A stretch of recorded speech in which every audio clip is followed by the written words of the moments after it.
I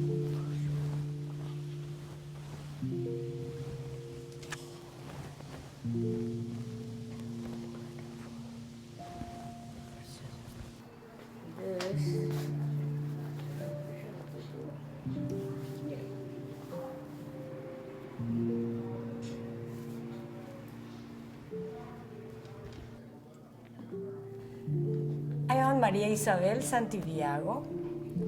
I am 78 years old. I am now in this church the associate priest, retired. My country, I was born in Paraguay, in South America. I came to New York 1963 with the purpose of studying deaf education. And he was so happy because everybody accepted him in the group and everybody applauded and everybody did. Oh, first day and he knew how to do his name? My goodness, that was quite a thing.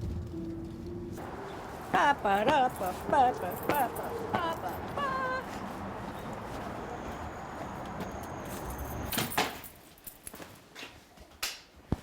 Ooh, everything is here. Yes. What is this?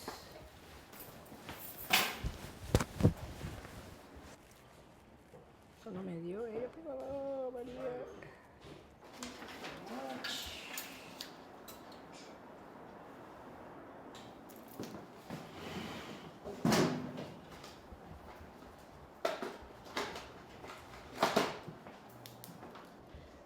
Then we practice one, and just here, and then we can go and practice there. Yeah. Yeah, open it up, take it out. See, what we do is, if you are hearing, you get your paper and you read, blah, blah, blah, blah, blah. I cannot give him English, I cannot give him Spanish, that's not the language he's going to talk. And I'll have the all in pictures.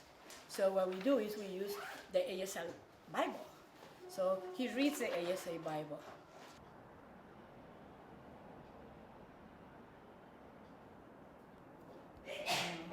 You don't have to, right, yeah.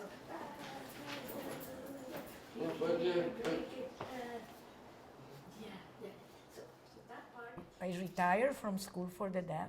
I taught in different schools for the deaf here in this country, and then also I taught in the Dominican Republic. I will say the names of some of the children in the class, and I want you to say the names after it's my turn, okay? Now listen very carefully to see if you hear what I say. My first weekend, I arrived a Wednesday.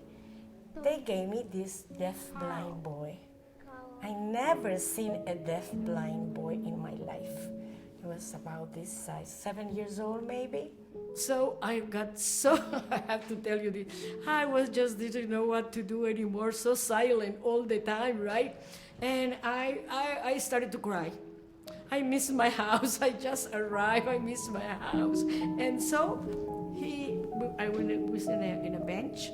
He lay down on a bench, put his head on my lap, and then he felt the vibration of my crying. I mean, not sobbing, right? And so he started touching me and touching my face and touching my face, trying to see where the vibration and feeling my tears, right? And he was so taken just seeing what was happening to me. And that I stopped crying. For me, this was all a miracle. I have no idea what was going on. So I started to sing. And he loved me singing because he will just feel the vibrations. And he enjoyed and smiled. So I sang the rest of the afternoon.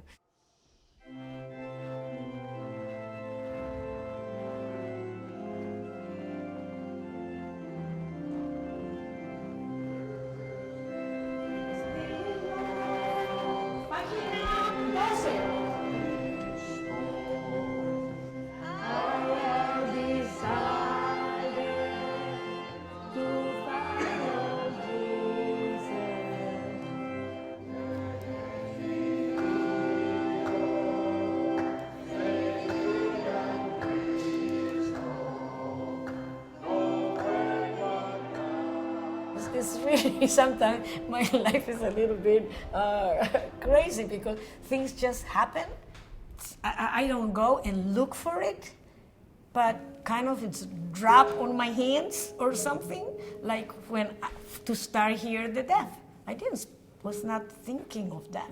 We went out to buy the food and just walking, and somebody passed by me, and I stopped and I said, I think I know the person that just passed me by.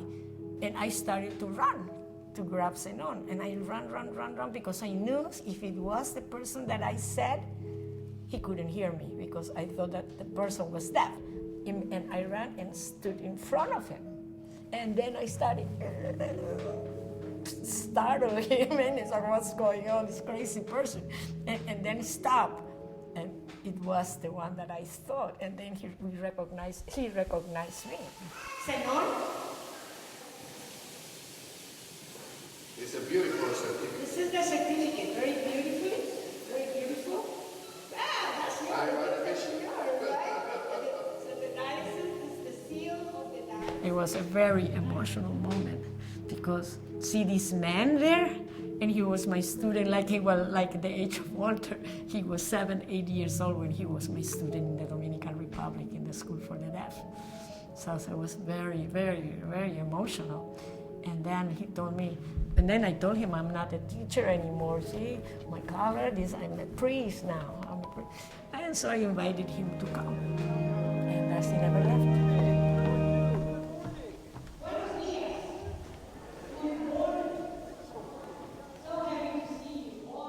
You know, Lydia, the lady, the mother of the interpreter, she always gives that testimony, you know, that she went to different churches, how they couldn't do that. And even when she was pregnant or when the kid was small or whatever, they said, no, they have to be quiet. And always she was kind of kicked out of the places that she went.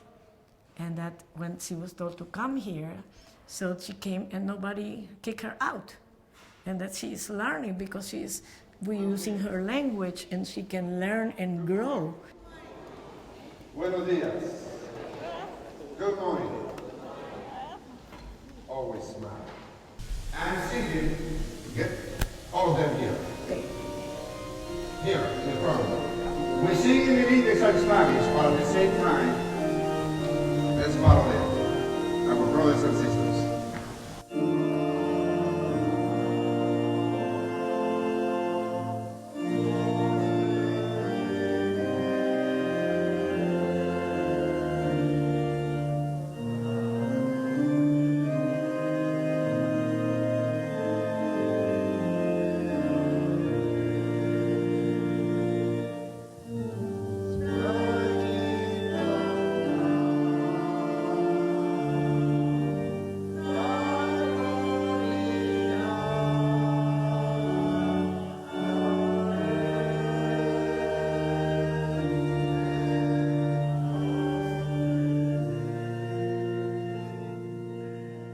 We have to be open, church. You have to, whoever comes, and then you figure it out, how are we going to serve them?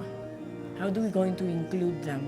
And the thing is that we don't believe that just by sitting there and listening just to whatever the interpreter is, whatever is happening, let's say, we think that the best way to include somebody is through participation. Give a training, like to serve in the altar, like to give the wine and the bread and all those things, so they can all serve in the altar. So they do serve, and they bring the things, they know what to do. So through that participation, right, they feel that really they are part of the church, and people are smiling at you.